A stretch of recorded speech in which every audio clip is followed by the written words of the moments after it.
Sizlar öğrenmesang mayli sirib ödep kelsang bo'ladi. Boshqalarniki foydam qilish uchun deb mushu shavkat turi naqsizalar tatib yo'lab boryapman. Mumkin bo'lsa inkasroq 2 raqam yo'llatib, bir tash yurak yo'llatib to'liq kirib foydalaning. Zapaxamakdan 25 gram birimiz. Ganjangdan 15 gram birimiz. Fanfixongdan 35 gram birimiz. Jejangdan 20 gram birimiz. Malashandan 25 gram birimiz. Qizil kabobchindan 20 gram birimiz. Purchaqdan 35 gram birimiz. Vejangdan 25 gram birimiz. Zirdan 25 gram birimiz. Abidyandan 10 gram birimiz. Shangyidan 5 gram birimiz. Ranglazdan 30 gram birimiz. Ochiqlazdan 20 gram bersak bo'ladi.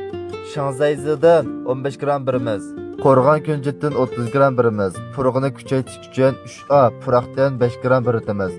Mushu materiallar ushaq so'qib bo'lgandan keyin tayyorlasak bo'ladi. Shavkat dorisniki tayyor lozim bo'lsa uchur qilsangiz bo'ladi.